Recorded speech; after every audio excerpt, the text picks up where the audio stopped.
नमस्कार.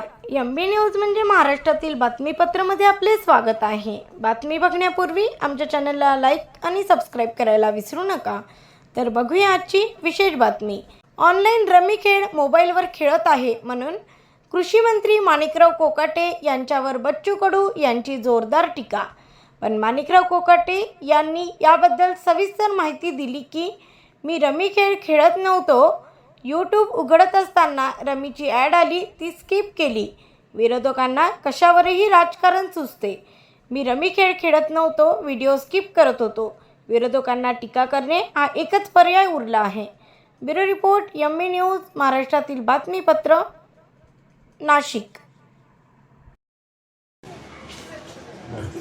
काय दुर्दैव आहे शेतकऱ्याचं. कृषी मंत्रीच रमी खेळताना मीटिंग करत आहे आणि काल विधानसभेत त्यांनी कर्जमाफीच्या बाबतीत समिती निगडित केली. शेतकऱ्यांच्या आत्महत्या होणार नाही याच्यासाठी काय उपाययोजना करू याच्यासाठी समिती गठीत करत आहे. आणि आमचे कृषी मंत्री आता ही 8वी 9वी चूक असेल. यांच्याकडून काय अपेक्षा करायच्या?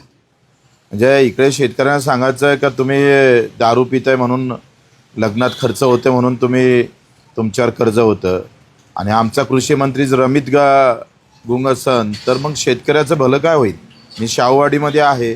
प्रचंड जनावरांचा त्रास आहे, प्रचंड नुकसान आहे आणि कर्जबाजारीच्यामुळं प्रचंड आम्ही पाहतोय का पुरा शेतकरी संकटात आलेला आहे. अशा वेळेस अधिक जास्त टेक्निकली गोष्टी न करता सरळ सरळ कर्जमाफी करून मग उपाययोजना करा ना. आता पहिले गरज आहे तो सलाईनवर लागला आहे, ICUमध्ये आहे. ICUमध्ये पेशंट असताना त्याला आता तातडीच्या औषध उपचाराची गरज आहे आणि तुम्ही सांगताय का नाही आता आम्ही उपाययोजना शोधू आणि मग पाहिलं तर कर्जमाफीकडे जाऊ. तर जेथपर्यंत कर्जमाफीची घोषणा होत नाही, तारीख निश्चित होत नाही, तोपर्यंत आंदोलन चालू राहील आणि 24 तारीख पुऱ्या महाराष्ट्रामध्ये प्रचंड ताकदीनं चक्काजाम होईल. ज्याने काढला असेल काढू दे ना, काढणं तू दुमत नाही. काढला असेल तर काढू दे, काही दुमत नाही. परंतु खालच्या हाऊसमध्ये काय सुरू आहे हे ट्रू याच्या यूट्यूबवर पाहण्यासाठी मी या ठिकाणी मोबाईल हातात घेतला, मोबाईल उघडला आणि जे त्याच्यावरती डाउनलोड झालेला गेम होता तो गेम मी स्काईप करत होतो. स्काईप करताना ते तिथं कोणतरी व्हिडिओ काढला असेल कदाचित, काय सांगता येत नाही. तेवढाच व्हिडिओ घेऊन तुम्हाला टार्गेट केलं जात आहे. त्या 100% त्यांना काय दुसरं मला सांगा. आतापर्यंतचा रोहित पवारांचे माझ्या संदर्भातले काय प्रश्न आहे हो? शेतकरी संदर्भात एक तरी प्रश्न आहे का? शेतकऱ्याची काळजी त्यांनाच आहे, आम्हाला नाही का? अहो, आम्ही शेतकऱ्यांसाठी गावगाव फिरतो, विभागात जातो, शेतकऱ्यांसाठी बैठका घेतो, नवीन धोरणं तयार करतो, नव्या प्रकारचे आदेश देतो. इतक्या मोठ्या प्रमाणात काम सुरू असताना त्यांना ते काम कसं दिसतं? त्यांनी रिकामी उपयोग का दिसतात? यात काय अर्थ आहे याच्यामध्ये? हे उगीच स्वतःची करमणूक करण्यासाठी आणि लोकांना बदनाम करण्यासाठी हा त्यांचा प्रयत्न आहे. पण तशाने काय होत नाही. अशा प्रयत्नाने काही जनता या ठिकाणी त्याच्या याला बळी पडणार नाही ही मला कल्पना आहे. आपण काय माहिती मला फार इंटरेस्ट वाटत नाही. सत्ताधारी पक्षाचे आमदार असले कोणी असलं तर त्याच्यामध्ये काही पाप केलेलं नाहीये. त्यामुळे काय याला फार एवढं महत्व देण्यासारखी परिस्थिती आहे असं मला वाटतं. अननेसेसरीली मीडिया त्याला जास्त महत्व देते. मीडियाने एवढं महत्व का द्यावं? असं काय आहे त्याच्यामध्ये? स्किप करत असताना एखादा याचा गेमचा फोटो जर त्या ठिकाणी आला तर त्यामध्ये तुम्हाला एवढं वाईट वाटण्याचं काय कारण आहे? एवढं त्याला डोक्यावर घेण्याचं काय कारण आहे? संजय राऊतांनी एक मोठा दावा केलाय. अमित शहानी एक मोठी लिस्ट काढली आहे. ते संजय राऊतांना माहिती असेल लिस्ट, त्यांच्या नाव त्यांना आहे. ते संजय राऊतांना जास्त माहिती असेल, मला नहीं सांगता येणार. वो वीडियो है नहीं. नीचे के हाउस में क्या चल रहा है, ऊपर का हाउस अर्जन हो गया था, तो नीचे के हाउस में क्या बिजनेस चल रहा है वो देखने के लिए यूट्यूब ओपन करने के लिए मैंने मोबाइल हाथ में लिया था.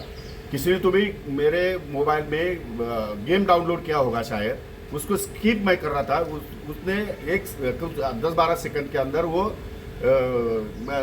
रिकॉर्ड किया गया है. लेकिन उसके बाद में मेरा अपने वो जो गेम है वो मैंने स्किप किया हुआ है.